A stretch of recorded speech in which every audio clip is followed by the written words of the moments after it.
नमस्ते, मेरा नाम है अंजनी और आप देख रहे हैं गांव देहात। हम लोग गांव देहात की कमान जो संभालते हैं, सुरक्षा व्यवस्था की जिम्मेदारियां जो रखते हैं, आज उनके साथ हैं। हमारे साथ सुल्तानपुर के SP doctor Vipin Mishra sir हैं। सर, स्वागत है आपका।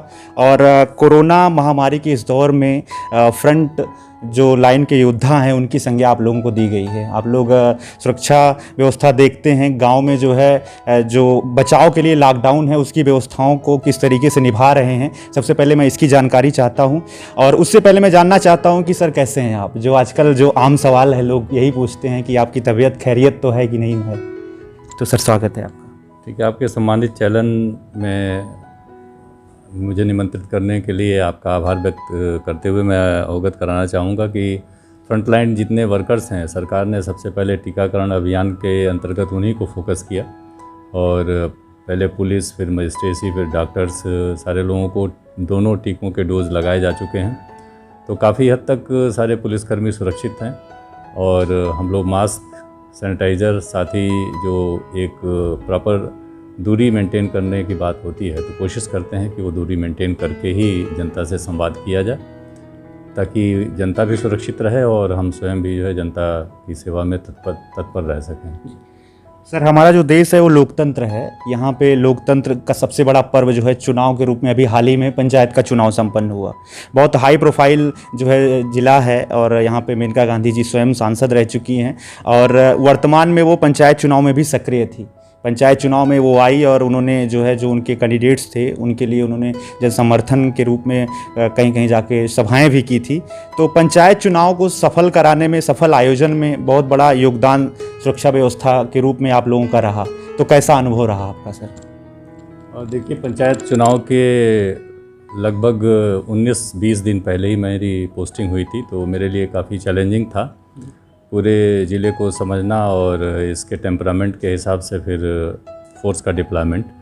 लेकिन सारा कुछ जो है एक सुव्यवस्थित क्रम में हुआ और मैंने कोशिश किया कि निष्पक्ष चुनाव कराऊं, क्योंकि पुलिस की निष्पक्षता से ही बहुत सारी बातें अपने आप समस्याएं हल हो जाती हैं। सबसे पहले हम लोगों ने उपद्रवी तत्वों को चिन्हित किया और उनको मैंने 149 CRPC में एक चेतावनी पत्र जारी किया और उस नोटिस का पूरे जनपद में काफ़ी असर हुआ। साथ ही जितने मनबर टाइप के लोग थे उनको चिन्हित भी हम लोगों ने कर रखा था।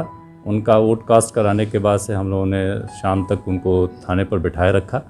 जब चुनावी प्रक्रिया संपन्न हो गई उसके बाद से उन्हें छोड़ा गया, ताकि वो किसी भी तरह से शांति व्यवस्था को या मतदाताओं को प्रभावित करने वाला कार्य न करने पाएँ। साथ ही हम लोगों ने डिप्लॉयमेंट में एक ऐसी योजना बनाई थी कि हम निरंतर हर बूथ पर अपनी एक मोबाइल को 10 मिनट के अंदर जो है रोटेट कराते रहें और ये योजना काफ़ी सफल रही। जो पोस्ट पीरियड है इलेक्शन का, शाम का पीरियड जो 2 से 5 बजे और 6 बजे तक का पीरियड होता है, उसमें काफ़ी गहमा-गहमी और मारपीट की संभावनाएं रहती हैं। उस दौरान हम लोगों ने अपनी सक्रियता काफ़ी बढ़ा दी थी, जिससे यहाँ घटनाएँ काफ़ी कम हुई और ऑलमोस्ट सकुशल चुनाव हम लोगों ने संपन्न कराया।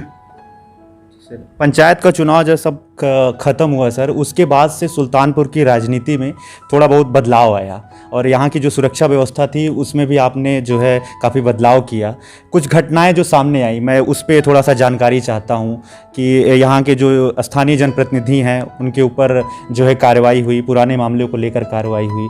उसके बाद कुछ जो सोशल मीडिया पे काफ़ी एक्टिव हैं जो है जनप्रतिनिधि के रूप में, उनके ऊपर भी आपके माध्यम से जो है कार्रवाई हुई। किस प्रकार के जो तत्व हैं जो समाज में बांटने का या फिर जो है भावनाओं को आहत करने का कार्य कर रहे हैं, उनके ऊपर भी सोशल मीडिया जैसे प्लेटफॉर्म को संज्ञान में लेके आप कर रहे हैं कार्रवाई। तो क्या कुछ सर आप बताना चाहते हैं? देखिए, एक जनतंत्र में हमेशा रूल ऑफ लॉ और लॉ शुड प्रिवेल, इस बात की कोशिश रहनी चाहिए। तो मैं जहाँ भी अपनी तैनाती में यह ध्यान रखता हूँ कि कम से कम रूल ऑफ लॉ जो है वो प्रिवेल करे। चाहे सामने वाला का कद कितना भी बड़ा हो, अगर वो लॉ ब्रीच कर रहा है तो उसके खिलाफ सुसंगत धाराओं में कार्रवाई अवश्य हो। और एक निष्पक्षता चूँकि बरतता हूँ तो मुझे कभी कोई कार्य करने में दिक्कत नहीं आई और मेरे कार्यशैली से सारे लोग परिचित हैं। वो सज्जन भी परिचित हैं और दुर्जन भी परिचित हैं, तो उनको अपने अंजाम का पूरा भरोसा रहता है कि अगर मैं ऐसा करूँगा तो मेरे खिलाफ क्या कार्रवाई हो सकती है। इस संदेश से बड़ा असर पड़ता है और अभी तक मैं इसमें कामयाब रहा हूँ। ये ऊपर वाले का, जनता का, सम्मानित मीडिया का भी बहुत सहयोग है कि मैं अपनी कार्यशैली से जो है जनता को एक सुकून भरी व्यवस्था दे पाता हूँ। सर एक जानकारी और, जो अभी हाल फिलहाल में यानी कि आज की मध्य रात्रि में घटित हुई थी, आज किसान जो संयुक्त मोर्चा है उसकी ओर से एक जो है धरना प्रदर्शन मतलब सोशल डिस्टेंसिंग को ध्यान में रखते हुए किसान संगठनों ने बुलाई थी, उसका कुछ यहाँ पे भी सुल्तानपुर में भी होने वाला था। उसी को लेके नगर कोतवाली की ओर से रात्रि 12 बजे जो है एक पोस्ट हम लोगों ने देखा कि अनूप संडा जो यहाँ के स्थानीय विधायक रह चुके हैं, वहाँ पे एक नोटिस चस्पा किया गया, उनको घर में ही जो है नज़र बंद किया गया। तो इस कार्रवाई के बारे में क्या कुछ आप बताना चाहते हैं, क्या कुछ कहना चाहते हैं? नहीं, किसी व्यक्ति विशेष को केंद्रित करके व्यवस्था नहीं लागू की गई थी, लेकिन एहतियातन उन सारे लोगों पर जो कानून का उल्लंघन करने वाले लोग थे नज़र रखी गई थी। सारे किसान संगठनों के लोगों से मैंने और जिलाधिकारी महोदय द्वारा संयुक्त रूप से बैठक करके और उनसे अनुरोध भी किया गया था कि सोशल डिस्टेंसिंग का पालन करते हुए, कानून की जद में धारा 144 का पालन करते हुए जो भी अपना प्रदर्शन करना चाहें वो करेंगे। और सारे संगठनों ने ये बात मानी भी। एहतियात के तौर पर ही हम लोगों ने ये व्यवस्थाएं की थी, कोई दुराग्रह के तौर पर नहीं किया था। ठीक है सर, बहुत बहुत धन्यवाद sir, thank you so much.